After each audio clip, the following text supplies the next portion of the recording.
नमस्कार दोस्तों, मैं हूं आपका दोस्त नवीन और आप सुन रहे हैं डर और रहस्य से भरी एक अनोखी कहानी। लेकिन कहानी शुरू करने से पहले एक छोटी सी बात। अगर आप इसे पूरी सुनते हैं तो आपको डर और सस्पेंस का जबरदस्त एहसास होने वाला है। इसके अलावा कमेंट में जरूर बताइए कि आप किस शहर या गांव से सुन रहे हैं और आपका नाम क्या है। अगली वीडियो में मैं आपके नाम का जिक्र जरूर करूंगा। और हाँ, अगर आप पहली बार इस चैनल पर आए हैं तो चैनल को सब्सक्राइब करना ना भूलें और इस वीडियो को लाइक जरूर करें। आपका यह छोटा सा सपोर्ट हमारे लिए बहुत मायने रखता है। तो ज्यादा समय ना लेते हुए जल्दी से अपनी कहानी को शुरू करते हैं। दोस्तों, मेरा नाम रघु यादव है और मैं छत्तीसगढ़ के एक छोटे से गांव से ताल्लुक रखता हूं। आज मैं आपको अपनी जिंदगी की एक ऐसी खौफनाक दास्तान सुनाने जा रहा हूं जो मेरे साथ करीब 11 साल पहले घटी थी। समय बीतने के बावजूद वह भयानक रात आज भी मेरे जहन में ताज़ा है। जब भी मैं शाम ढलने के बाद अपनी गाड़ी लेकर सड़क पर निकलता हूं, अंधेरे में मुझे वही मंजर नजर आने लगता है जो मैंने उस मनहूस रात देखा था। वो डरावना मंजर जिसने मेरी जिंदगी को हमेशा के लिए बदल कर रख दिया। लेकिन इतने साल गुजर जाने के बावजूद मैं उस खौफनाक मंजर को भुला नहीं पाया।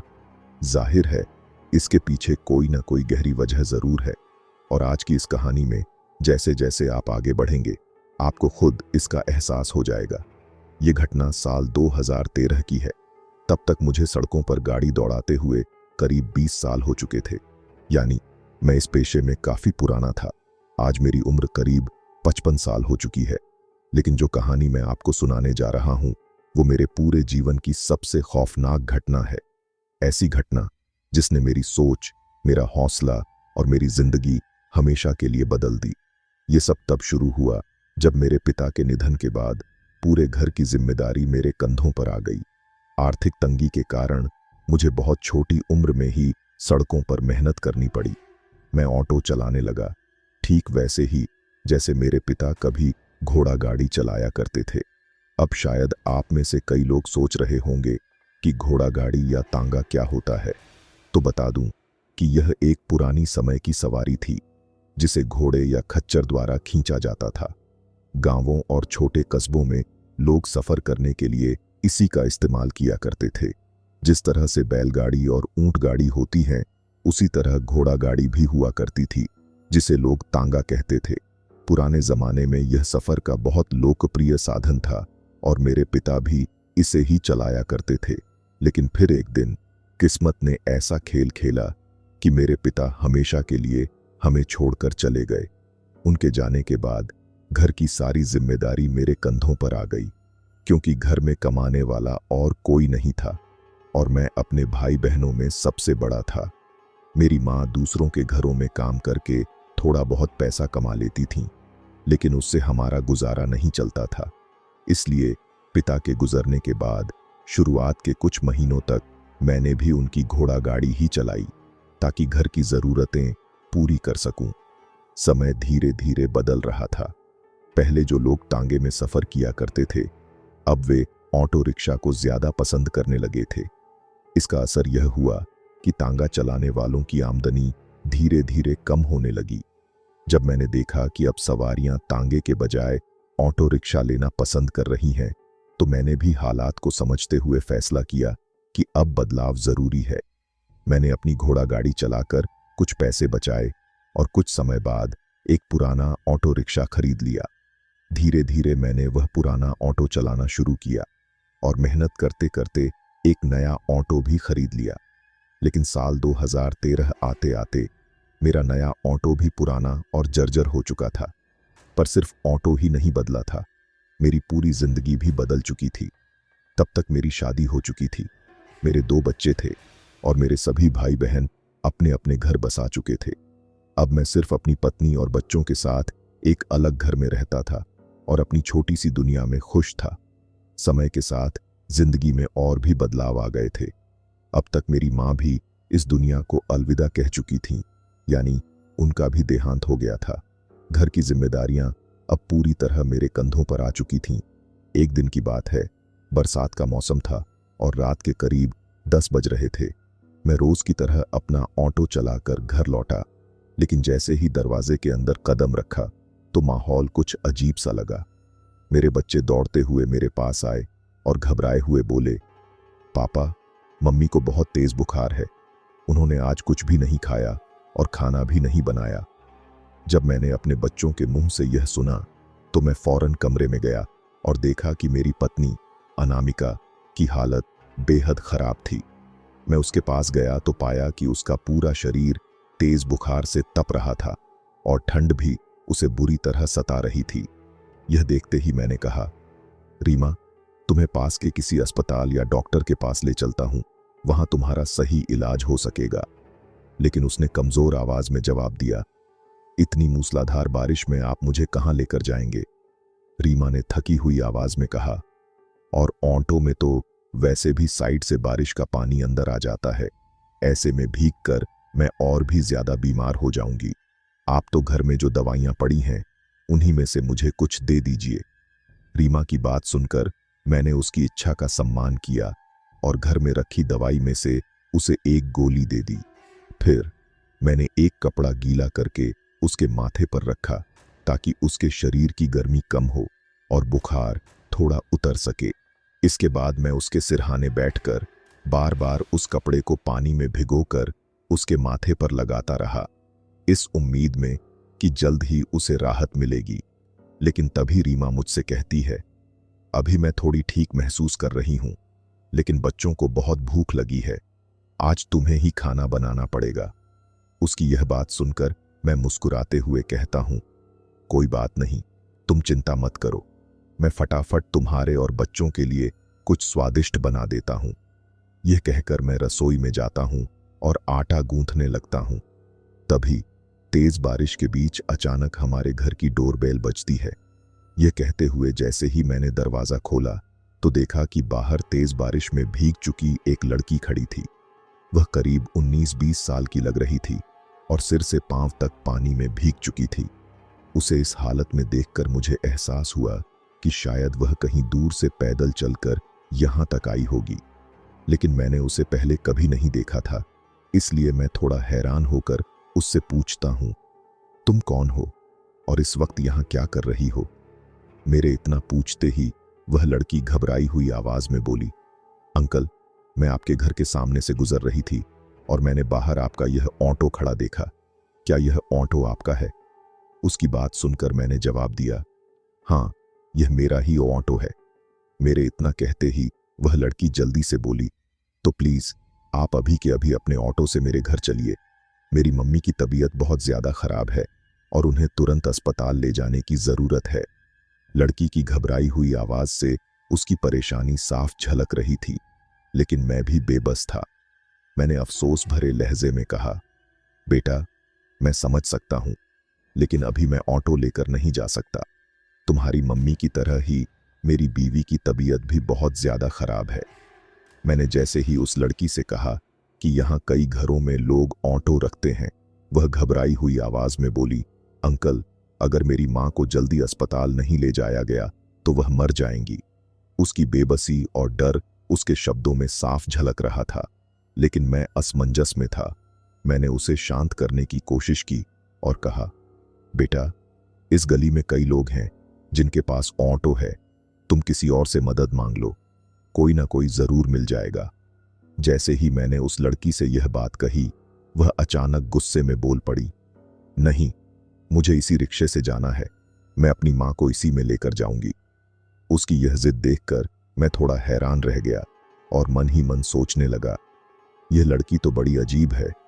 लेकिन इससे पहले कि मैं कुछ और कहता, पीछे से मेरी पत्नी ने आवाज लगाई, अरे, वहां क्या हो रहा है?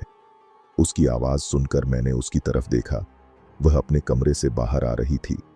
जैसे ही वह पास आई, मैंने कहा, देखो ना रीमा, ये लड़की बहुत अजीब तरह से बर्ताव कर रही है। वह लड़की मुझसे जिद करने लगी, आपको अभी के अभी मेरे घर चलना होगा, मेरी माँ की तबीयत बहुत ज्यादा खराब है, मुझे उन्हें अस्पताल ले जाना है। जैसे ही रीमा, मेरी पत्नी, वहां पहुंची और उस लड़की की हालत देखी, न जाने क्यों उसके दिल में उसके लिए बहुत दया उमड़ आई। शायद यह वही ममता थी जो एक माँ के दिल में होती है। उसी भावना के चलते उसने मुझसे कहा, सुनिए, मैं अब थोड़ी ठीक हूं, खाना मैं बना लूंगी, आप इसे और इसकी मां को अस्पताल छोड़ आइए। जब रीमा ने यह कहा तो मैं समझ गया कि वह उस लड़की को किसी आम इंसान की तरह नहीं बल्कि एक मां की नजरों से देख रही थी। कुछ ही समय पहले जब वह खुद बीमार थी तब वह दर्द उसने महसूस किया था और शायद इसीलिए अब वह इस लड़की के दर्द को भी समझ पा रही थी।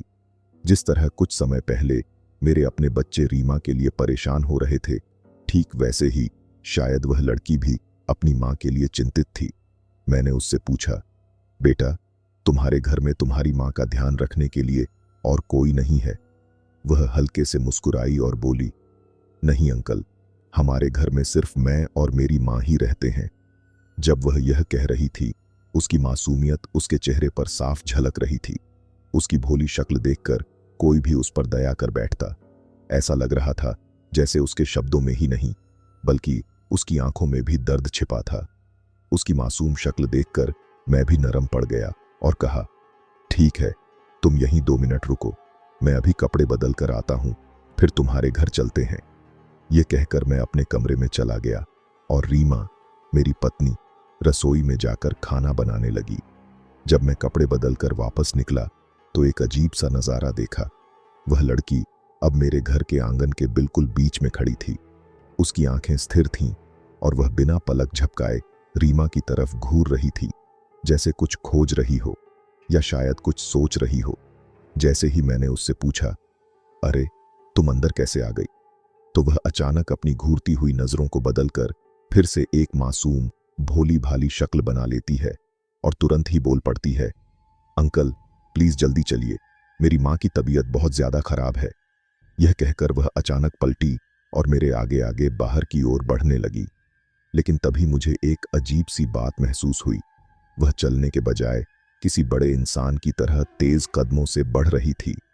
पलक झपकते ही वह मेरे घर के दरवाजे से बाहर निकल गई। उस वक्त बारिश तेज हो रही थी, जिसकी वजह से बिजली गुल थी। पूरे घर में घना अंधेरा पसरा हुआ था। सिर्फ रसोई में रीमा ने खाना बनाते समय एक टॉर्च जला रखी थी, जिसकी हल्की हल्की रोशनी बाहर तक फैल रही थी। शायद उसी अंधेरे की वजह से मैं उस लड़की के पैरों को ठीक से नहीं देख पाया और यही एक चीज आगे चलकर मेरे साथ कुछ ऐसा करने वाली थी जिसकी मैंने कभी कल्पना भी नहीं की थी। जब मैं घर से निकल रहा था तब मुझे जरा भी अंदाजा नहीं था कि आने वाले पल मेरी जिंदगी को हमेशा के लिए बदल सकते हैं। जैसे ही मैं घर से बाहर निकला, मैंने देखा कि वह लड़की पहले ही मेरे ऑटो में जाकर पीछे की सीट पर बैठ चुकी थी। यह देखकर मुझे थोड़ा अजीब तो लगा, लेकिन फिर मैंने सोचा कि शायद बारिश से बचने के लिए वह जल्दी से ऑटो में आकर बैठ गई होगी। यही सोचते हुए मैं भी जल्दबाजी में दरवाजे से भागते हुए अपने आप को बारिश से बचाने की कोशिश करता हूं और सीधे ड्राइविंग सीट पर जाकर बैठ जाता हूं। लेकिन जैसे ही मैं सीट संभालता हूं, अचानक पीछे से उसकी आवाज आती है, जल्दी चलो, तुम्हारे पास ज्यादा वक्त नहीं है। उसकी आवाज में एक अजीब सा उतावलापन था, तो मुझे उसकी आवाज में कुछ अजीब सा बदलाव महसूस हुआ। ऐसा लगा जैसे यह किसी छोटी बच्ची की नहीं बल्कि किसी बड़ी उम्र की औरत की आवाज हो। एक पल के लिए मेरा दिल तेज धड़कने लगा, लेकिन फिर मैंने खुद को समझाया, शायद बारिश की तेज आवाज की वजह से मुझे ऐसा लग रहा होगा। यही सोचकर बिना ज्यादा ध्यान दिए मैंने आगे की तरफ ही देखते हुए कहा, हाँ अभी चलता हूं। लेकिन हैरानी की बात यह थी कि मैं पूरे वक्त उससे बात कर रहा था, फिर भी मैंने एक बार भी पीछे मुड़कर उसे देखने की जरूरत महसूस नहीं की। मैंने बिना पीछे देखे ही ऑटो स्टार्ट किया और अपने घर के सामने से तेजी से निकल पड़ा। लेकिन शायद मेरे घर से निकलने के बाद कुछ ऐसा होने वाला था जो मुझे और उस लड़की के साथ साथ मेरे घर में भी असर डालने वाला था, जिसका खुलासा आपको इस कहानी में आगे जाकर होगा। जब मैं उस लड़की के साथ घर से बाहर निकला तब रात के लगभग 12 बज रहे थे, क्योंकि रात के करीब 10 बजे के आसपास ही मैंने अपना ऑटो घर के बाहर खड़ा किया था और फिर अपनी बीवी के सिर पर गिला कपड़ा रखने, उसे दवाई देने और बाकी जरूरी चीजों में लगभग 1 से 1.5 घंटा और निकल गया था।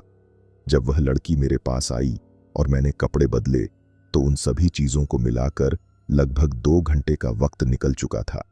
जैसे ही मैंने ऑटो स्टार्ट किया और अपनी घड़ी में टाइम देखा तो घड़ी ने रात के 12 बजाए दिखाए। उस वक्त घड़ी देखकर मुझे लगा शायद घर वापस आते आते रात के 1 बज ही जाएंगे। फिर मैंने सोचा अगर किसी मुसीबत में फंसे हुए इंसान की मदद की जाए तो यह भी किसी पुण्य से कम नहीं है। मुझे उस समय बिल्कुल भी अंदाजा नहीं था कि आगे चलकर खुद मुझे ही मदद की जरूरत पड़ने वाली है। जो हालात सामने आने वाले थे वे मेरी सोच से परे थे। मुझे खुद को बचाने के लिए किसी और की सहायता चाहिए थी, लेकिन दुर्भाग्य से उस वक्त मेरे आसपास कोई मदद के लिए मौजूद नहीं था। अब तक मुझे उस लड़की के साथ ओरेंटो में सफर करते हुए लगभग 20 मिनट हो चुके थे। वह मुझे मेरे गांव से निकालकर हाईवे के रास्ते किसी अनजान गांव की ओर ले जा रही थी।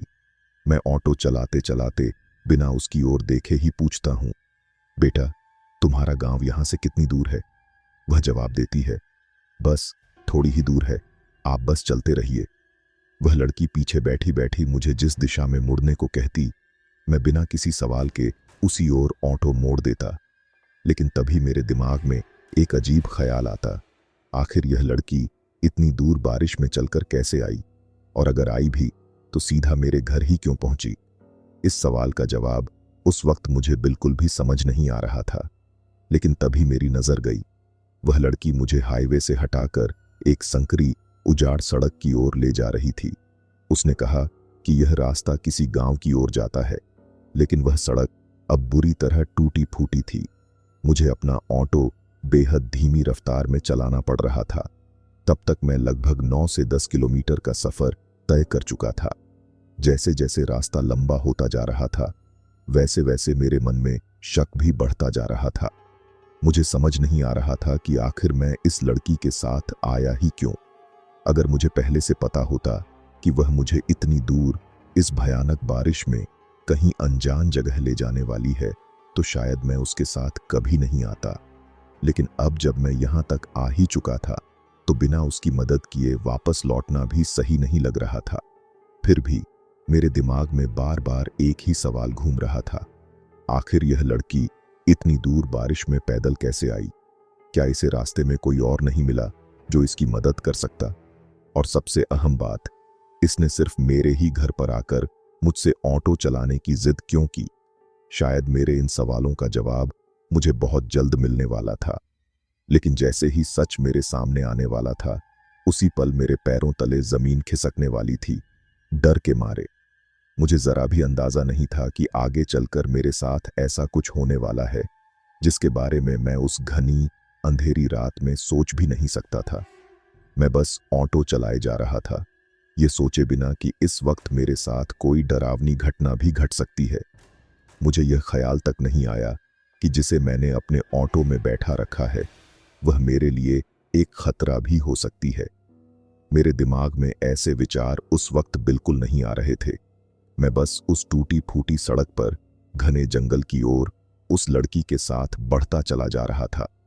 थोड़ी ही देर में वह लड़की मुझे उस टूटी फूटी सड़क से भी नीचे उतरने का इशारा करती है। वह कहती है कि मुझे ऑटो को एक कच्चे रास्ते की ओर मोड़ना होगा।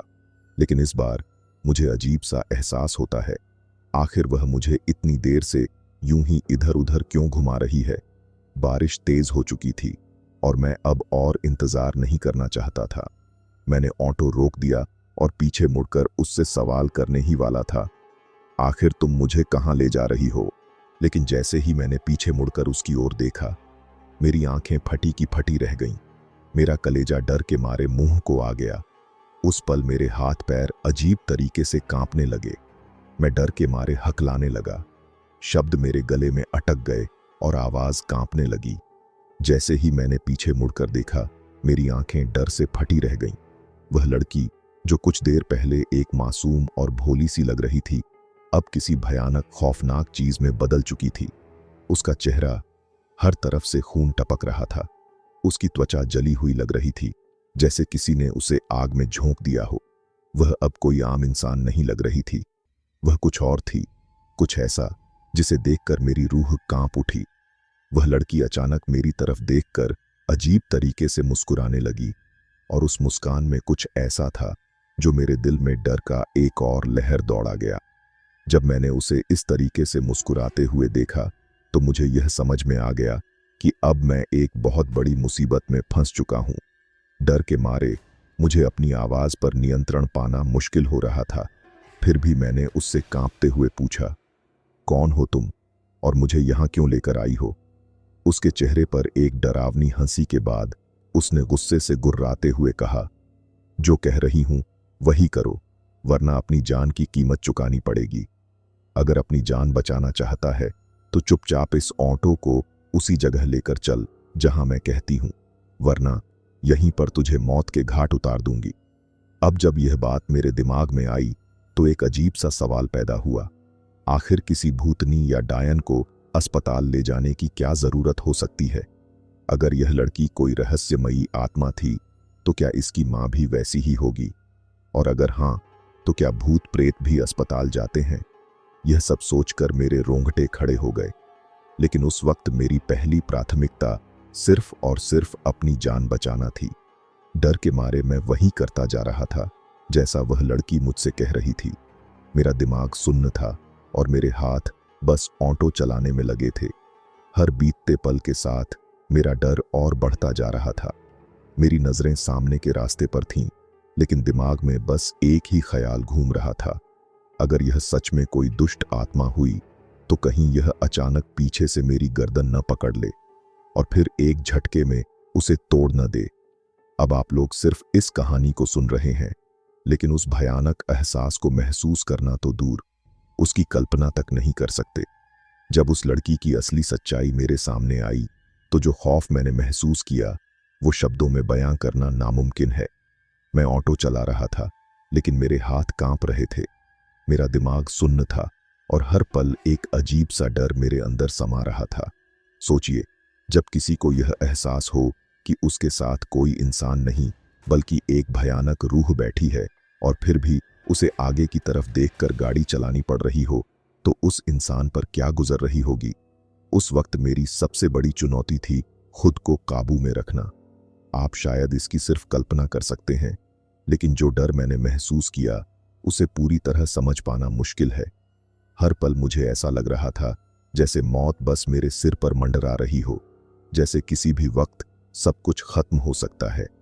सबसे भयानक बात यह थी कि मुझे बिल्कुल यकीन नहीं था कि इस लड़की की मदद करने के बाद मेरी जान बचेगी या नहीं। क्या यह मुझे जिंदा छोड़ने वाली थी या फिर मेरी जिंदगी इसी अंधेरे जंगल में खत्म होने वाली थी? लेकिन उस वक्त मेरे पास कोई और चारा नहीं था। डर के मारे मैं वही करता गया जो वह मुझसे कहती रही। टूटी फूटी सड़क से होते हुए मैं घने जंगल के अंदर तक पहुंच चुका था और अब पीछे मुड़ना नामुमकिन लग रहा था। जैसे जैसे मैं उस घने जंगल के भीतर जाता गया, मुझे दूर एक अजीब सा ढांचा नजर आने लगा। पहली नजर में वह एक 2 मंजिला मकान जैसा लग रहा था, लेकिन करीब जाने पर एहसास हुआ कि वह असल में एक पुरानी जर्जर झोपड़ी थी। नीचे की कच्ची दीवारों पर समय की मार साफ दिख रही थी और ऊपर किसी ने एक और झोपड़ी बना रखी थी, जिससे यह दूर से 2 मंजिला लगता था। लेकिन जैसे ही मैं उसके पास से गुजरने लगा, अचानक मेरे रोंगटे खड़े हो गए। पीछे बैठी उस रहस्यमयी औरत ने एक झटके में मेरी गर्दन को अपनी बर्फीली उंगलियों से जकड़ लिया। उसके लंबे नुकीले नाखून मेरी त्वचा में ढंसने लगे। वह गुर्राते हुए भयानक आवाज में बोली, अब क्या आगे ही बढ़ता जाएगा? तुझे दिखाई नहीं दे रहा?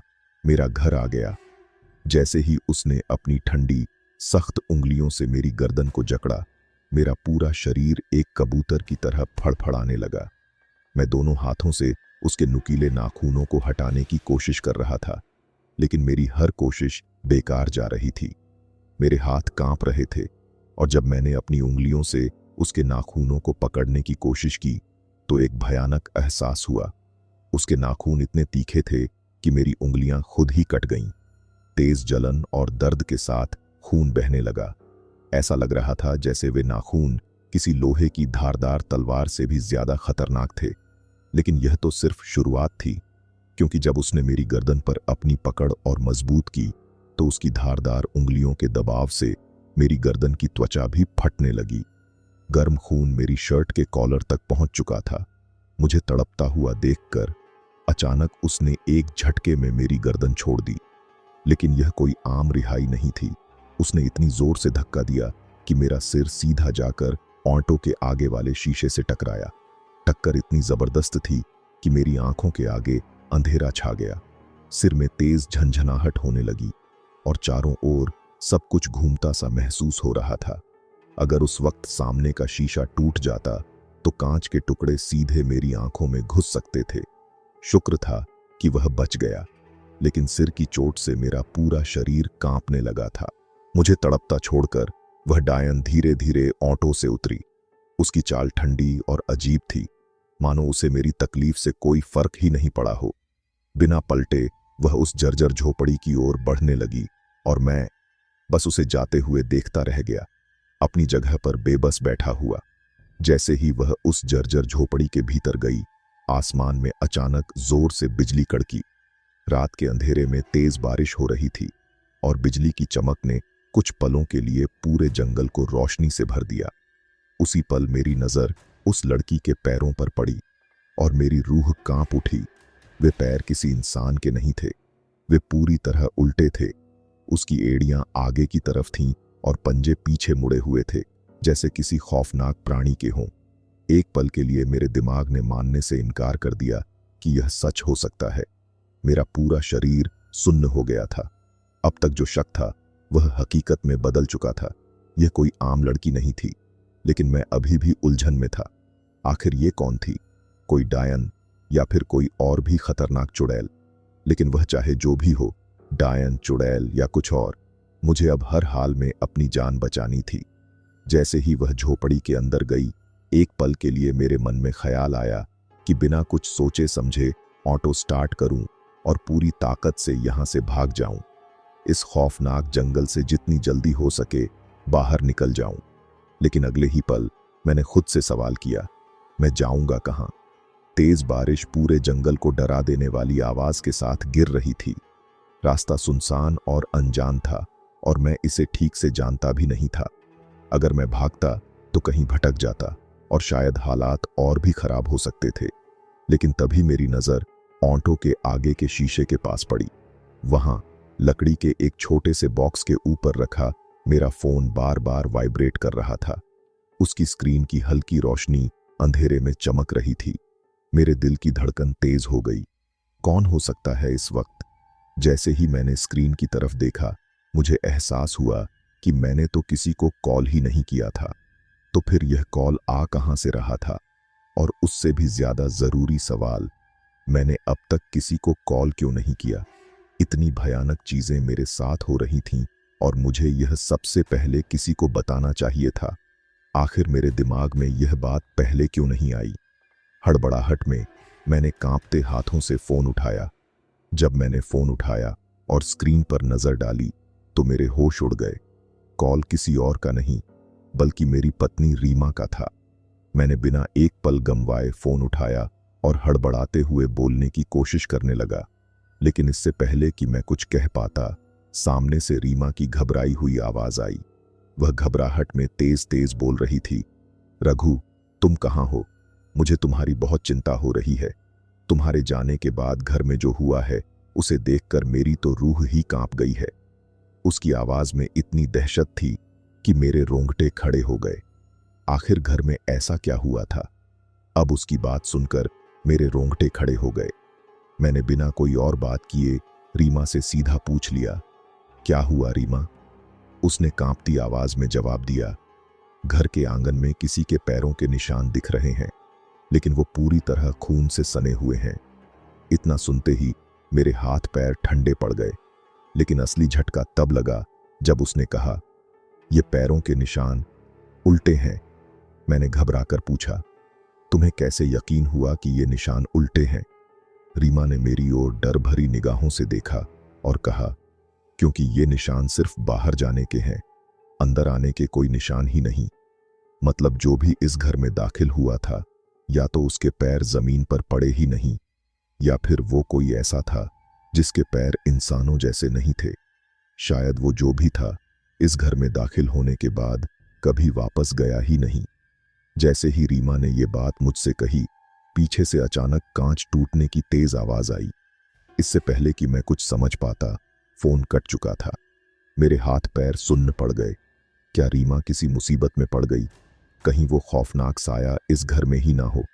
कहीं वो डायन अपना खूनी खेल खेलने ना आ गई हो? डर और बेचैनी बढ़ गई। मैं बार बार रीमा को कॉल करने की कोशिश करने लगा, लेकिन फोन लग ही नहीं रहा था। अचानक जाने कैसे मेरे फोन से सारे नेटवर्क गायब हो गए। अब मैं चाहकर भी रीमा को कॉल नहीं कर सकता था। ये होते ही मेरे दिल में एक अजीब सा डर बैठ गया। कहीं रीमा खतरे में तो नहीं? बिना कुछ सोचे मैंने ऑटो की रफ्तार बढ़ा दी और उसी उबड़ खाबड़ रास्ते पर तेजी से आगे बढ़ने लगा। मैं मुश्किल से कुछ ही दूरी पार कर पाया था कि पीछे उस सुनसान झोपड़ी के पास से एक भयानक चीख गूंज उठी। डायन की चीख। आवाज इतनी खौफनाक थी कि मेरी रूह कांप उठी। डर के मारे मेरा पूरा शरीर सुन्न पड़ गया। जैसे ही वो खौफनाक चीख हवा में गूंजी, अचानक मेरे सामने कच्ची सड़क पर एक बड़ा पानी भरा गड्ढा नजर आया। मैंने सोचा, कोशिश करूं तो शायद ऑटो को निकाल लूंगा, लेकिन जैसे ही मैंने रफ्तार बढ़ाकर गड्ढे को पार करने की कोशिश की, ऑटो वहीं धंस गया। अब हालात और बिगड़ चुके थे। ऊपर से मूसलधार बारिश, चारों तरफ घना जंगल और उस गहराते अंधेरे में मैं बिल्कुल अकेला। मैंने जब खुद को इस हालत में फंसा हुआ देखा तो एक डरावना ख्याल मेरे दिमाग में आया।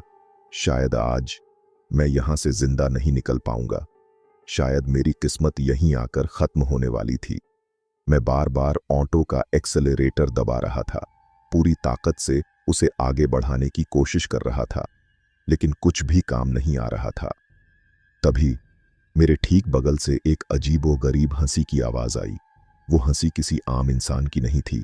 उसमें एक खौफनाक सनक थी जो मेरी रूह तक को ठंडा कर गई। डर और बेचैनी के बावजूद मैंने धीरे धीरे अपना सिर उस दिशा में घुमाया जहां से वो आवाज आ रही थी। जैसे ही मेरी नजर उस तरफ पड़ी, मेरी सांसें रुक गईं। वो कोई और नहीं बल्कि वही थी, वही रहस्यमयी औरत जो कुछ समय पहले एक मासूम लड़की के रूप में मेरे घर आई थी, जिसे मैं यहां तक खुद लेकर आया था। उसे अचानक फिर से अपने सामने देखकर मैं अंदर तक कांप गया। डर ने मुझे जकड़ लिया। मेरा दिमाग सुन्न पड़ चुका था। मैं कुछ कहने या करने की सोच ही रहा था कि उससे पहले ही उसने अपनी भयानक सफेद आंखें मुझ पर गड़ा दी और एक ठंडी सिहरन भरी आवाज में बोली, क्या तुझे लगा था कि तू यहां से जिंदा बचकर निकल पाएगा? ये इलाका हमारा है और हमारी इजाजत के बिना यहां से कोई भी नहीं जा सकता। मैं हक्का बक्का खड़ा था, लेकिन मुझे संभलने का मौका भी नहीं मिला। अचानक उसने बिजली की तेजी से मेरी कॉलर पकड़ी और झटके से मुझे ऑटो से बाहर खींच लिया। अगले ही पल उसके दोनों हाथ मेरी गर्दन पर थे। वो मुझे हवा में उठा चुकी थी और फिर पूरी ताकत से ऑटो के पीछे चिपका दिया। मेरी सांसें थमने लगीं। मेरी आंखों के सामने अंधेरा छाने लगा। वो गुर्राती हुई मेरी तरफ झुकी और सर्द लहजे में बोली, जो कहा गया है बस वही कर। अगर जरा भी अपनी अक्ल लड़ाने की कोशिश की तो यहीं पर तुझे चीर कर खा जाऊंगी। इतना कहते ही उसने मुझे जोर से धक्का दिया और मैं लड़खड़ाता हुआ एक तरफ गिर पड़ा। दर्द के बावजूद मैं हिलने की भी हिम्मत नहीं कर पा रहा था।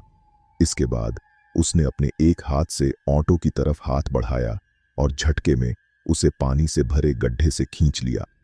मैंने अपनी आंखों से देखा, जो काम इंसान के बस का नहीं था वो उसने बड़ी ही आसानी से कर दिया। उसकी ताकत देख मेरे रोंगटे खड़े हो गए। ये कोई आम इंसान नहीं थी, कुछ और ही थी। डर के मारे मैं दोबारा अपने होंठ भींचता हूं और ऑटो घुमाकर उसी झोपड़ी की तरफ बढ़ने लगता हूं। लेकिन इस बार हालात और भी खौफनाक हो चुके थे, क्योंकि वो डायन अब मेरे पीछे वाली सीट पर बैठी थी। हर पल ऐसा लग रहा था मानो मेरी सांसें हलक में अटक गई हों। जैसे ही मैं झोपड़ी के सामने पहुंचा, वो बिना कुछ कहे ऑटो से उतर गई और झोपड़ी के अंदर चली गई। मैं कुछ सोच पाता इससे पहले ही वो कुछ ही पलों में वापस बाहर आ गई। लेकिन इस बार वो अकेली नहीं थी। जो चीज उसके साथ बाहर आई, उसे देखते ही मेरे पूरे शरीर में झुरझुरी दौड़ गई। मेरी हालत ऐसी हो गई थी मानो मेरी रूह ही शरीर छोड़ने को तैयार हो। ये क्या है? मेरे होंठ कांपते हुए बुदबुदाए, लेकिन जवाब देने के बजाय वो बस एक डरावनी मुस्कान लिए मुझे घूरती रही। ऐसा मंजर मैंने अपनी पूरी जिंदगी में पहले कभी नहीं देखा था। मेरी आंखों के सामने जो हो रहा था उस पर यकीन करना मुश्किल था। मैंने देखा कि वह रहस्यमयी औरत झोपड़ी के अंदर से बाहर निकली, लेकिन अकेले नहीं, वो किसी को सहारा देकर खींचती हुई ला रही थी। मैंने ध्यान से देखने की कोशिश की, लेकिन घुप अंधेरे में कुछ साफ नजर नहीं आ रहा था। जैसे ही वो दोनों झोपड़ी के दरवाजे के करीब पहुंचे, मेरे रोंगटे खड़े हो गए। जिस चीज ने मुझे सबसे ज्यादा डरा दिया वो ये नहीं थी कि वो औरत किसी को घसीट कर ला रही थी, बल्कि वो जिसे पकड़ कर ला रही थी उसका चेहरा उससे भी ज्यादा भयानक था। उसका चेहरा एक मरे हुए इंसान की तरह झुलसा हुआ लग रहा था। लेकिन सबसे डरावनी चीज कुछ और थी। जिस औरत को मैंने डायन समझा था उसका कोई असली शरीर ही नहीं था। वो बस एक चलता फिरता कंकाल थी जो किसी जिंदा इंसान की तरह धीरे धीरे कदम बढ़ा रही थी। और वो कंकाल उस डरावनी औरत के साथ बिना किसी आवाज के झोपड़ी से बाहर आ रहा था। उस भयानक मंजर में बस एक ही चीज इंसानी दिख रही थी, उसका चेहरा। उसकी गर्दन से नीचे कुछ भी सामान्य नहीं था। पूरा शरीर केवल सूखी हड्डियों का ढांचा था, मगर फिर भी उसने अपने सिर पर एक पुरानी फटी हुई चुनरी ओढ़ रखी थी, जैसे वो कोई आम इंसान हो। लेकिन मैं जानता था ये कोई साधारण औरत नहीं थी। सबसे डरावनी बात यह थी कि उसके सिर पर चमड़ी, आंखें और बाल तो थे, मगर उसका चेहरा वो किसी जीवित इंसान की तरह नहीं, बल्कि झुलसी हुई राख जैसा दिख रहा था। उसकी चमड़ी बुरी तरह जली हुई थी, ठीक उसी डायन की तरह जिसने उसे झोपड़ी से बाहर निकाला था। यह नज़ारा इतना खौफनाक था कि मेरी सांसें रुकने लगीं। मेरे दिमाग ने जैसे काम करना बंद कर दिया था।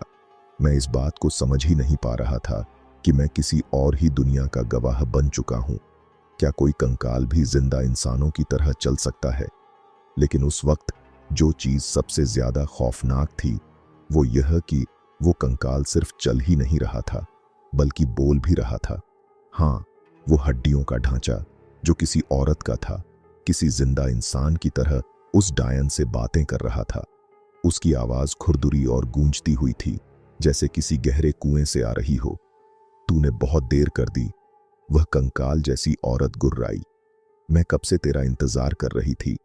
जैसे ही उसने यह कहा, दूसरी डरावनी औरत जो जवान दिख रही थी मेरी तरफ उंगली उठाकर बोली, आज मैं इस इंसान की वजह से देर हुई हूं, लेकिन इसे इसकी सजा जरूर मिलेगी।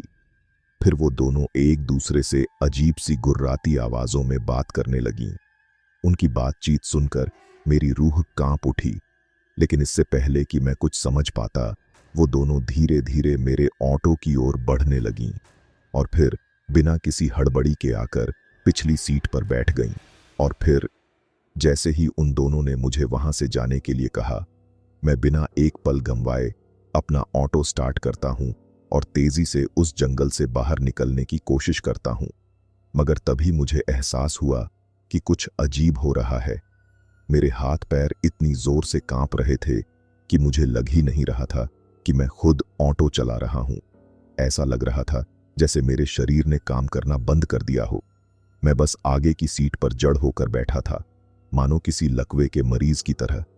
सबसे खौफनाक बात यह थी कि मेरे हाथ स्टीयरिंग पर थे ही नहीं। फिर भी ऑटो सड़क पर तेजी से आगे बढ़ता जा रहा था। मैं इसे चला ही नहीं रहा था, तो फिर कौन चला रहा था? मेरे दिमाग में बस एक ही ख्याल गूंज रहा था, क्या यह किसी शैतानी ताकत का असर है? जैसे ही उस रहस्यमयी औरत ने मुझे जाने को कहा था, मेरा ऑटो खुद ब खुद चलने लगा था। अब तो वो औरत पीछे बैठकर कोई रास्ता भी नहीं बता रही थी, मगर सबसे खौफनाक बात यह थी कि ऑटो अपने आप ही अलग अलग घुमावदार रास्तों पर घूम रहा था। मैंने स्टीयरिंग पकड़ने की कोशिश की, मगर बेकार था। ऑटो किसी अनदेखी ताकत के कब्जे में था। उसी वक्त मेरे दिमाग में ये ख्याल बिजली की तरह कौंधा, क्या यहाँ सिर्फ ये दो नहीं, बल्कि कोई तीसरी, अनजानी और भी ज्यादा खतरनाक शैतानी शक्ति मौजूद है जो बिना किसी इंसानी छुअन के इस ऑटो को चला रही थी। मुझे लगने लगा कि अब मेरा अंत नजदीक है। मैं बस आंखें बंद कर मौत का इंतजार कर रहा था। लेकिन तभी बीच बीच में एक ख्याल मेरे अंदर डर से भी ज्यादा बड़ा बनकर उठने लगा। रीमा, मेरी पत्नी रीमा इस वक्त घर पर अकेली थी। क्या इन चुड़ैलों ने सिर्फ मुझे ही निशाना बनाया था, या फिर क्या रीमा भी किसी मुसीबत में पड़ चुकी थी? अगर ये डायनें मुझे पकड़ सकती हैं तो क्या ये उस तक भी पहुंच गई होंगी? जिस वक्त ये सब हो रहा था उसी समय तेज मूसलाधार बारिश लगातार बरसती जा रही थी। चारों ओर घना अंधेरा था और बीच बीच में आसमान से तेज बिजलियों की डरावनी चमक हर चीज को पल भर के लिए रोशन कर रही थी। हर बार जब कोई बिजली कड़कती तो मेरा शरीर झटके से उछल जाता, मगर फिर मुझे एहसास हुआ कि बिजली की चमक से भी बड़ा खौफनाक साया मेरे पीछे मेरे ही ऑटो में बैठा था। लेकिन तभी मैंने देखा कि मेरा ऑटो फिर से शहर की तरफ जाने लगा। मुझे समझ आया कि यह रास्ता मेरे गांव के बीच से होकर गुजरता है। नहीं, अगर यह गांव के अंदर गया तो वहां भी कोई मुसीबत खड़ी हो सकती है। अब मेरे पास एक ही रास्ता बचा था। मुझे इससे बाहर निकलना होगा किसी भी तरह। मेरे दिमाग में एक खतरनाक ख्याल आया, क्या मुझे इस चलती हुई ऑटो से ही कूद जाना चाहिए? लेकिन उस वक्त ऑटो की रफ्तार इतनी तेज थी कि मैं अच्छे से समझ चुका था, अगर मैं इस चलती हुई ऑटो से कूदा तो जमीन से टकराते ही मेरी हड्डियां टूट जाएंगी और शायद मेरी जान भी चली जाएगी। अब मैं एक भयानक दुविधा में फंस चुका था। मरना तो मुझे आज वैसे भी है, लेकिन सवाल यह था कैसे? इन डायनों के हाथों तड़प तड़प कर मरने से बेहतर क्या मैं खुद ही इस ऑटो से कूद जाऊं? कम से कम अगर मैं खुद कूदूंगा तो शायद बचने की कोई ना कोई उम्मीद तो होगी, मगर अगर इन डायनों के हाथ मारा गया तो बचने का एक भी चांस नहीं होगा। अब मेरे दिमाग में बस एक ही ख्याल घूम रहा था, जैसे ही कोई मोड़ आएगा या कोई ब्रेकर मिलेगा मैं कूद जाऊंगा। लेकिन हर बार जब मैं कूदने के लिए तैयार होता मेरे पैरों में जंजीर बंध जाती, डर की जंजीर। क्या मैं सच में कूद सकता हूं? मेरा मन बार बार उछलने को कह रहा था, मगर मेरा दिल मुझे रोक रहा था। क्यों? क्योंकि मेरे दिमाग के किसी कोने में एक आखिरी उम्मीद बाकी थी। शायद किसी तरह मैं इन दोनों से बच जाऊं। और यही सोचकर मैंने खुद को खत्म करने का इरादा छोड़ दिया। कुछ ही पलों बाद मेरा ऑटो गांव की सीमा पार कर सुनसान सड़क की ओर बढ़ने लगा। ऑटो अब एक ऐसी सड़क पर जा रहा था जिसे मैं अच्छी तरह पहचानता था। यही तो वो रास्ता है जिससे होकर मैं हर रोज शहर से अपने घर लौटता हूं। लेकिन जैसे ही मैं राहत की सांस लेने लगा, अचानक ऑटो खुद ब खुद रुक गया। कोई झटका नहीं, कोई झटकेदार ब्रेक नहीं, बस एकदम रहस्यमयी तरीके से ऑटो ठहर गया। मैंने हड़बड़ाकर सामने देखा और मेरा खून जम गया। ऑटो ठीक एक भयानक जगह पर रुका था, कब्रिस्तान के सामने। अब मुझे पूरी तरह यकीन हो चुका था, ये डायन मुझे इसी जगह लाने के लिए बैठी थी। जैसे ही मेरा रिक्शा उस सुनसान कब्रिस्तान के सामने आकर रुका, वे दोनों अजीब औरतें बिना एक पल गंवाए बारिश में भीगते हुए ही बाहर उतर गईं। मैंने एक पल के लिए हिम्मत जुटाकर उनसे पूछना चाहा कि क्या मैं अब वापस जा सकता हूं, लेकिन फिर मेरे मन में अजीब डर बैठ गया। अगर उन्होंने मुझे रोक लिया तो, और अगर मैंने उनकी मर्जी के खिलाफ यहां से भागने की कोशिश की तो क्या होगा? क्या वो मुझे यहीं खत्म कर देंगी? इस ख्याल से ही मेरे रोंगटे खड़े हो गए। इसलिए मैंने फैसला किया कि पहले उन्हें जाने दूं, फिर मौका मिलते ही मैं अपने रिक्शे को दौड़ाकर यहां से सीधा घर निकल जाऊंगा। जैसे ही मैं ये सब सोच रहा था, वे दोनों कब्रिस्तान के जंग लगे गेट को धीमे धीमे धकेलकर अंदर दाखिल हो गईं। रात के घने अंधेरे में थोड़ी ही दूर जाने के बाद वे दोनों औरतें मेरी नजरों से पूरी तरह ओझल हो गईं। जैसे ही वे गायब हुईं, मैंने खुद को किसी तरह संभाला और गहरी सांस लेते हुए अपने रिक्शे का हैंडल मजबूती से थाम लिया।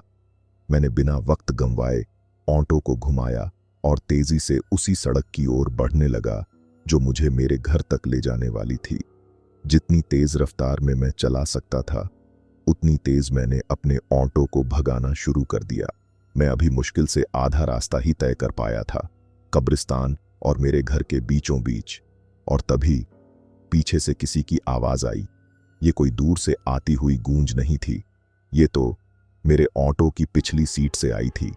उस सुन्न कर देने वाली खामोशी के बीच एक धीमी मगर ठंडी आवाज गूंज उठी। अंकल, कहाँ भाग रहे हो? अभी तो हमारा काम पूरा भी नहीं हुआ। जैसे ही वो अजीब सी आवाज मेरे कानों में पड़ी, मेरे रोंगटे खड़े हो गए, दिल की धड़कनें तेज हो गईं।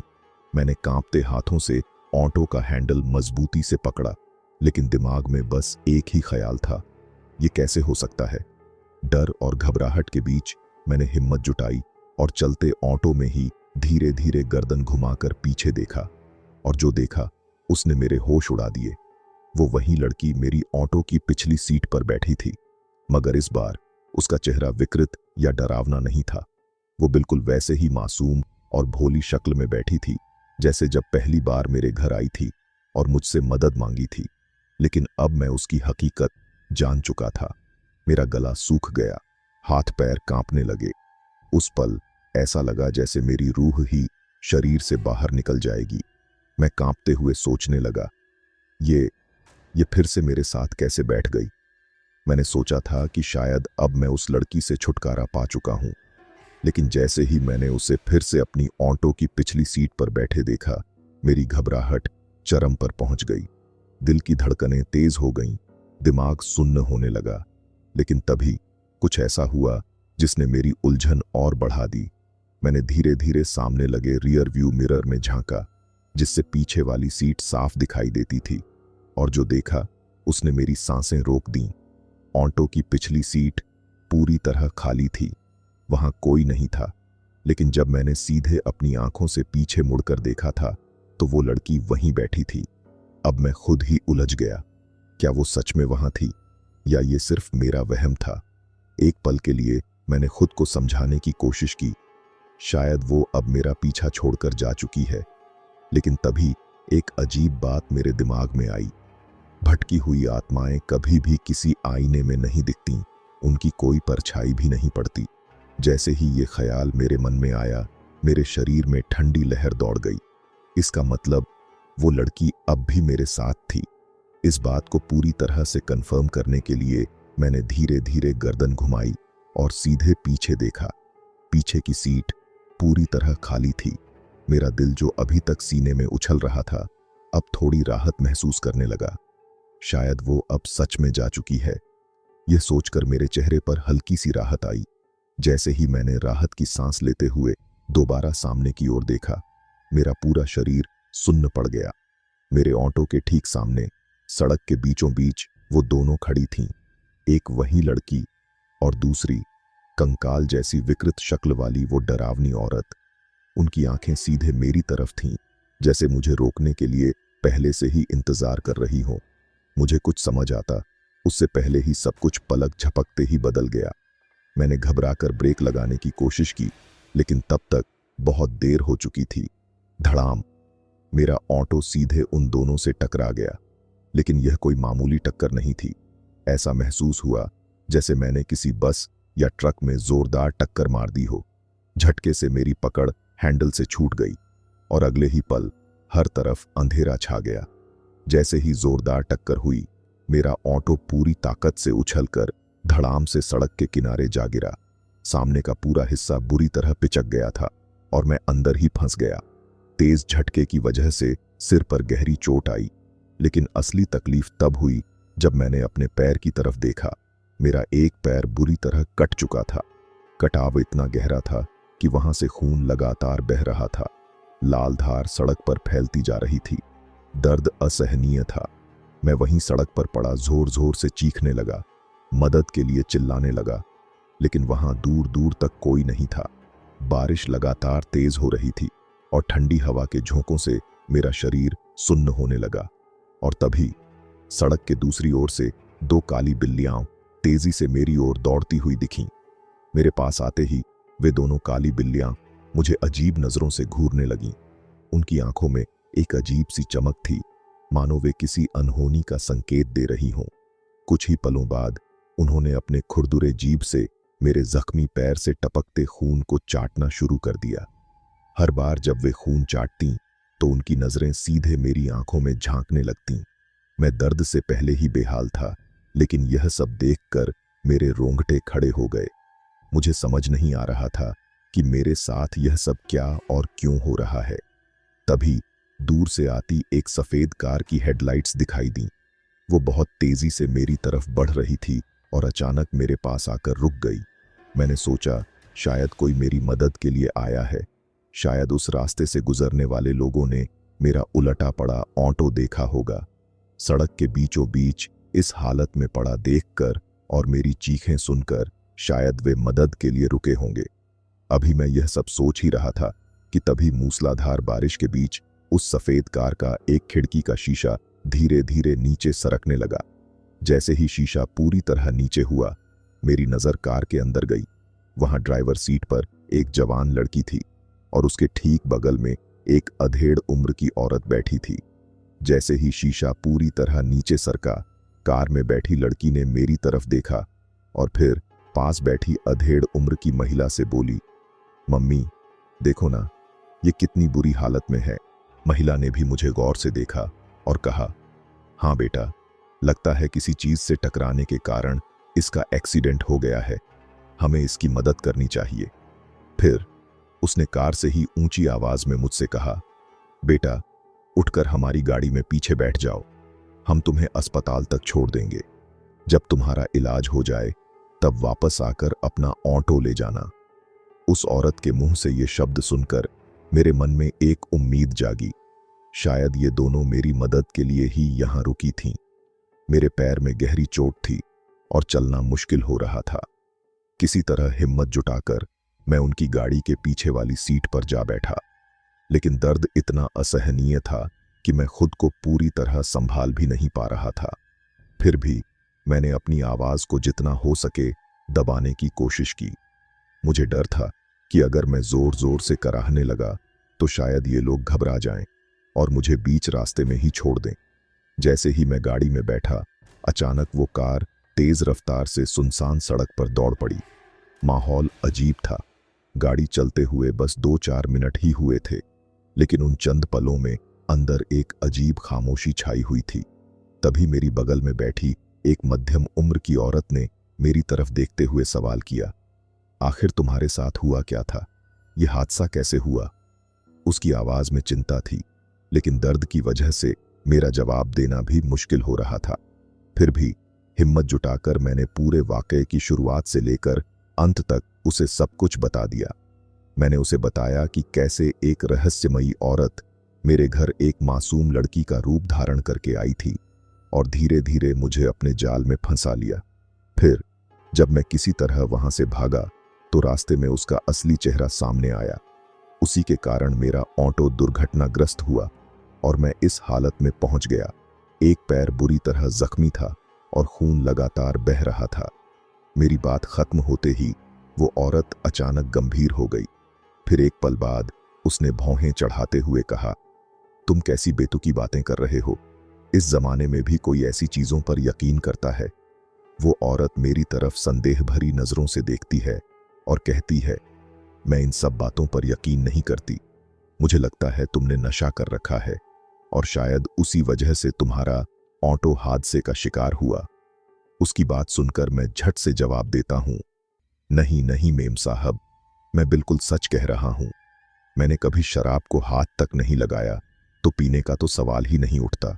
मुझे तो नशे में धुत लोगों से भी नफरत है। मेरी बात सुनकर कार चला रही युवती ने हल्का सा सिर हिलाया और कहा, हाँ, इसमें कोई शक नहीं, हम भी शराब पीने वालों से सख्त नफरत करते हैं। हम दोनों शराब तो नहीं पीते, मगर एक चीज थी जिसे हम बेहद पसंद करते थे और आज हम सिर्फ उसी चीज का इंतजाम करने के लिए यहां आए थे। जब उस लड़की ने मुझसे यह बात कही तो सच कहूं तो मुझे बिल्कुल भी दिलचस्पी नहीं थी कि उसे आखिर क्या पीना पसंद है। उस वक्त मेरी पूरी कोशिश सिर्फ अपने दर्द को सहने की थी। रात गहरी हो चुकी थी और तब तक मेरी टांग से बहता खून कार के फर्श पर जमा हो गया था। दर्द से कराहते हुए मैंने सामने बैठी महिला से पूछा, मैडम, हॉस्पिटल अभी कितनी दूर है? वो हल्के से मुस्कुराई और बोली, बस हम पहुंचने ही वाले हैं। फिर अचानक उसकी आंखों में एक अजीब चमक आई और उसने हल्के मजाकिया लहजे में पूछा, अच्छा ये तो बताओ, वो दोनों चुड़ैलें देखने में कैसी थीं? जैसे ही उसने मुझसे यह सवाल किया, मैंने कांपती आवाज में जवाब दिया, मैडम, उनका हुलिया इतना भयानक था कि कोई भी इंसान उन्हें अचानक देख ले तो डर के मारे उसकी सांसें रुक सकती हैं। मैंने गहरी सांस ली और अपनी घबराहट को काबू में रखने की कोशिश की। उनका चेहरा इतना भयानक था कि अगर कोई रात के अंधेरे में उन्हें देख ले तो शायद सदमे से उसकी वहीं मौत हो जाए। मैंने कहा। मेरी बात सुनकर वो औरत कुछ पल के लिए चुप रही। फिर उसने मेरी ओर देखा और पूछा, लेकिन तुम भी तो इंसान ही हो। फिर जब तुमने उनका वो डरावना चेहरा देखा तो तुम्हें हार्ट अटैक क्यों नहीं आया? उसके इस सवाल पर मैं खुद भी कुछ पल के लिए सोच में पड़ गया। फिर धीरे से बोला, मुझे नहीं पता मैडम, हार्ट अटैक तो नहीं आया, लेकिन मैं बुरी तरह कांप गया था। मेरा पूरा जिस्म जैसे सुन्न हो गया था। वो औरत हल्का सा मुस्कुराई, लेकिन उसकी आंखों में एक अजीब सी गहराई थी। अगर वो दोनों फिर से तुम्हारे सामने आ जाएं, तो इस बार क्या तुम्हें हार्ट अटैक आ जाएगा? उसने ठंडी आवाज में पूछा। मेरा शरीर अंदर तक सिहर गया। दर्द से कराहते हुए मैंने जवाब दिया, मैडम, आप कैसी बातें कर रही हैं? वो दोनों अब मेरे सामने कहां से आएंगे? अब तो आप दोनों मेरे साथ हो। मैंने अभी अभी उन्हें तसल्ली देते हुए कहा था, घबराओ मत, बस थोड़ी ही देर में हम हॉस्पिटल पहुंच जाएंगे। लेकिन मेरी बात खत्म भी नहीं हुई थी कि सामने वाली सीट पर बैठी उस औरत ने अचानक कुछ ऐसा कहा जिससे मेरी रूह कांप गई। उसकी ठंडी सधी हुई आवाज गूंज उठी, कम से कम हमारे चेहरे तो देख लो, कहीं हम भी उन्हीं की तरह उतने ही डरावने तो नहीं। फिर एक हल्की हंसी के साथ उसने जोड़ा, कौन जाने इस बार हमारे चेहरे देखकर तुम्हें हार्ट अटैक ही आ जाए। उसकी बात सुनते ही मेरी रीढ़ में ठंडक दौड़ गई। मैं अंदर ही अंदर घबरा गया, लेकिन हिम्मत नहीं हुई कि उनकी तरफ देखूं। सच कहूं तो जब से वो दोनों मेरी कार में बैठे थे, मैंने एक बार भी उनकी शक्ल ठीक से देखने की हिम्मत नहीं की थी। मेरे पैर के निचले हिस्से एड़ी के पास एक गहरा कट लग गया था, जिससे लगातार खून बह रहा था। दर्द से कराहते हुए मैं झुककर अपने दोनों हाथों से घाव को दबाए हुए था, ताकि किसी तरह खून बहना बंद हो जाए। शायद इसी वजह से जब से वे दोनों कार में बैठे थे, मैंने एक बार भी उनकी तरफ देखने की हिम्मत नहीं की थी। लेकिन तभी सामने बैठी उस औरत की ठंडी आवाज मेरे कानों में पड़ी, क्यों ना हमारे चेहरे भी देख लो, कहीं हम भी उन्हीं की तरह डरावने तो नहीं। उसके ये शब्द सुनते ही एक अजीब सा डर मेरे भीतर दौड़ गया। न चाहते हुए भी मेरे हाथ ढीले पड़ गए, और जैसे ही मैंने उनकी ओर नजरें घुमाईं, मेरी सांसें थम गईं। मेरे दोनों हाथ अपने घायल पैर से फिसल गए और मैं वहीं स्तब्ध रह गया। मेरी आंखें चौड़ी हो गईं और रोंगटे खड़े हो गए। उन दोनों के चेहरे को देखते ही मेरा दिल इतनी जोर से धड़कने लगा कि एक पल के लिए लगा जैसे मेरी पूरी ताकत ही खत्म हो गई हो। मैं पूरी तरह सुन्न हो गया था, न हिल पा रहा था, न सांस ले पा रहा था। और फिर जो कुछ मैंने देखा उसने मेरे होश उड़ा दिए। ड्राइविंग सीट पर और उसके ठीक बगल वाली सीट पर कोई और नहीं बल्कि वही दोनों डायनें बैठी थीं, जिनसे बचने के लिए मैं पूरी जान लगाकर भाग रहा था। लेकिन सबसे भयानक बात यह थी कि अब उनकी जगह सिर्फ दो कंकाल थे। उनके चेहरे नहीं थे, सिर्फ सूखी हड्डियां और वो खाली काले गड्ढों जैसे आंखों के सॉकेट जो सीधा मेरी तरफ घूर रहे थे। लेकिन डरावनी बात यह थी कि वो कंकाल ही मुझसे बातें कर रहे थे। बगल में जो लड़की ड्राइविंग सीट पर बैठी थी, अब तक मैं समझ चुका था कि वो लड़की जो गाड़ी चला रही थी कोई इंसान नहीं बल्कि एक असली डायन थी। जैसे ही मेरी नजरें उसकी ओर उठीं, उसने भी अपनी सिर घुमाकर सीधा मेरी तरफ देखा और अगले ही पल कक आह! उसका भयानक खौफनाक चेहरा और कान फाड़ देने वाली चीख पूरे वाहन में गूंज उठी। उसकी चीख इतनी तेज और भयंकर थी कि मुझे कुछ पल के लिए सुनाई देना ही बंद हो गया। चारों तरफ जैसे एक गहरी खामोशी छा गई हो। मेरा दिमाग सुन्न हो गया था। मैं सोचने समझने की हालत में नहीं था। मेरे पास सिर्फ एक ही रास्ता बचा था। मैंने तेजी से गाड़ी का दरवाजा खोला और बिना कुछ सोचे चलती हुई गाड़ी से नीचे कूद गया। मुझे यकीन हो गया था कि आज मेरी मौत तय है। लेकिन अगर मरना ही था तो इस तरह डर डर कर मरने से बेहतर था कि एक झटके में खत्म हो जाऊं। जैसे ही मैंने गाड़ी का दरवाजा खोला, बिना कुछ सोचे सीधे कूद गया। लेकिन मैं एक भयानक भूल कर चुका था। जिस जगह से मैंने छलांग लगाई थी वहां सड़क के किनारे एक गहरी खाई थी। मैं सीधा अंधेरे में नीचे गिरता चला गया। उसके बाद क्या हुआ मुझे कुछ याद नहीं। जब मेरी आंखें खुलीं तो मैं किसी अनजाने सफर से लौट आया था। मेरे चारों ओर सफेद दीवारें, अजनबी सी गंध और मशीनों की आवाजें थीं। मैं अस्पताल में था और जैसे ही मैंने नजर घुमाई, मैंने देखा मेरी पत्नी और मेरे बच्चे मेरे पास बैठे थे। उनके चेहरे पर चिंता और राहत के मिले जुले भाव थे। मेरे पास ही एक डॉक्टर खड़ा था जो शायद मेरी ओर देख रहा था। जैसे ही मैंने अपनी आंखें खोलीं, मैंने देखा कि डॉक्टर के साथ साथ मेरी पत्नी और बच्चों के चेहरे पर एक अजीब सी खुशी थी। ऐसा लग रहा था जैसे उन्होंने कोई नामुमकिन सपना सच होते देखा हो। शायद वो इसी पल का सालों से इंतजार कर रहे थे। धीरे धीरे जब मेरा होश पूरी तरह लौटा तो जो सच्चाई मुझे पता चली उसने मेरे रोंगटे खड़े कर दिए। मैं पिछले 3 साल से कोमा में था। एक बेजान लाश की तरह मैं अस्पताल के एक बेड पर पड़ा रहा, जबकि मेरी पत्नी और मेरे बच्चे हर रोज उम्मीद का दामन थामे इस अस्पताल के गलियारों में चक्कर लगाते रहते। जब मेरी आंखें खुलीं तो जो हकीकत मेरे सामने आई उसने मुझे भीतर तक झकझोर दिया। मेरी पत्नी ने मुझे बचाने के लिए सब कुछ कुर्बान कर दिया था। उसने मेरे इलाज और दवाइयों के पैसों के लिए हमारा इकलौता घर तक बेच दिया था, यहां तक कि अपने गहने भी गिरवी रख दिए थे। जब मैंने यह सब सुना तो मेरा दिल अंदर ही अंदर रो पड़ा। मुझे यकीन नहीं हो रहा था कि एक रात में सब कुछ बदल सकता है। उस रात जब मैं बस आटा गूंथ रहा था, तब जरा भी अंदाजा नहीं था कि कुछ ही पलों में मेरी जिंदगी पूरी तरह से तबाह होने वाली थी। उस वक्त बाहर मूसलाधार बारिश हो रही थी और मेरी पत्नी बुखार से तपती हुई अंदर कमरे में बेसुध पड़ी थी। मुझे क्या पता था कि आने वाली अनहोनी न सिर्फ मुझे बल्कि मेरे पूरे परिवार को बिखेर कर रख देगी।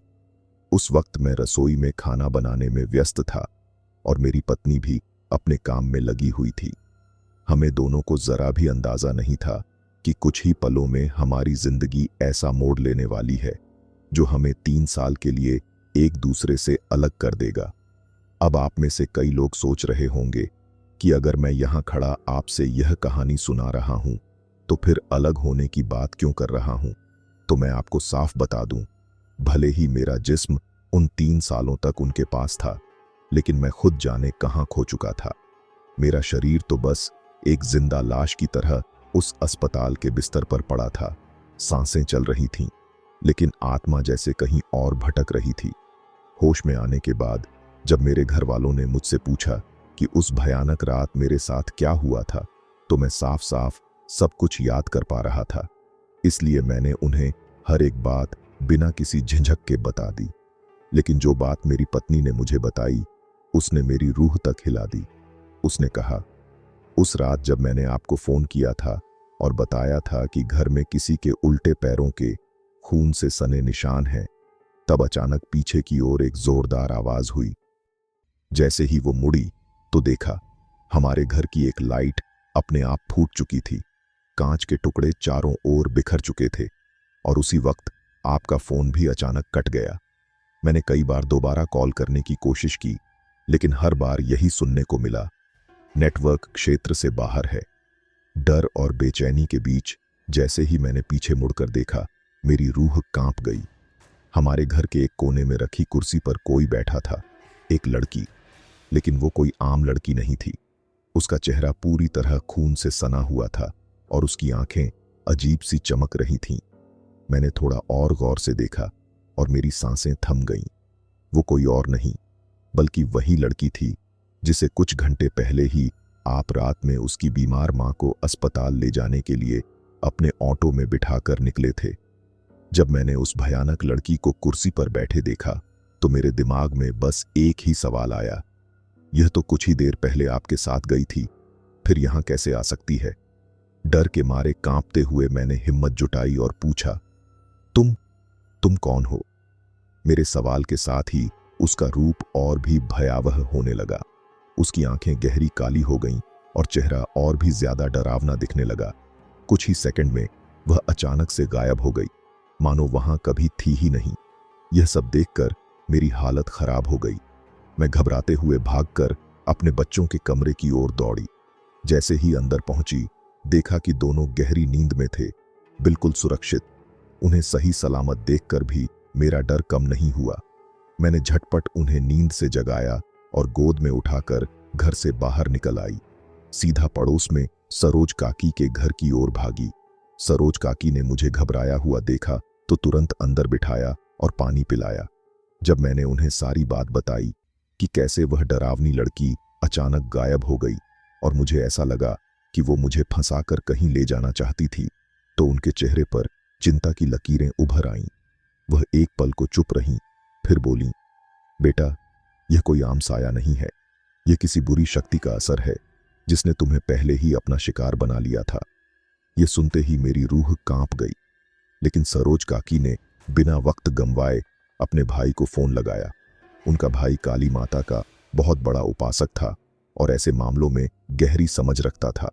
जैसे ही उन्होंने सारी बात अपने भाई को बताई, वह तुरंत समझ गए कि मामला गंभीर है।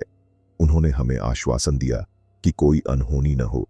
इसके लिए वह वहीं मंदिर में बैठकर काली माता के सामने एक विशेष हवन करेंगे ताकि उस भयानक शक्ति को रोका जा सके। सरोज काकी के भाई ने फोन पर बताया, मैंने तो अपनी ओर से माता रानी के चरणों में अर्जी लगा दी है। अब सब कुछ उन्हीं के हाथ में है। शायद उनकी कृपा से ही तुम उस रात उन भयानक शक्तियों के चंगुल से बच निकले थे। उन्होंने आगे कहा, आज इतने दिनों बाद तुम सही सलामत हमारे सामने खड़े हो। यह किसी चमत्कार से कम नहीं। लेकिन क्या तुम जानते हो कि इन 3 सालों में मैंने हर दिन बिना रुके माता के चरणों में तुम्हारी सलामती की प्रार्थना की थी। मेरी आंखों में आंसू आ गए। उन्होंने बताया कि कैसे हर दिन वह मंदिर में जाकर एक बार माता रानी से विनती करते थे कि मैं जिंदा रहूं और एक दिन लौटकर वापस आऊं। और आज उनकी वो अर्जी आखिरकार स्वीकार हो गई थी। अपनी पत्नी के मुंह से ये सब सुनकर कैसे उन्होंने उन 9 सालों में मेरी वजह से अनगिनत मुश्किलें झेली थीं, मेरा दिल अंदर तक टूट गया। मैं समझ नहीं पा रहा था कि मैं उन तकलीफों की भरपाई कैसे करूं। लेकिन आसपास के लोग बस एक ही बात कह रहे थे, तुम बच गए, यही काफी है। तुम्हारा परिवार फिर से एक साथ है, यही सबसे बड़ी बात है। शायद वे सही थे, लेकिन उस रात ने मेरी जिंदगी हमेशा के लिए बदल दी। उस दिन के बाद से आज तक मैंने कभी भी रात में ऑटो नहीं चलाया। तो दोस्तों, आपको हमारी यह कहानी कैसी लगी? अगर आप ऐसी और दिलचस्प कहानियां सुनना चाहते हैं तो हमारे चैनल को सब्सक्राइब करना बिल्कुल न भूलें।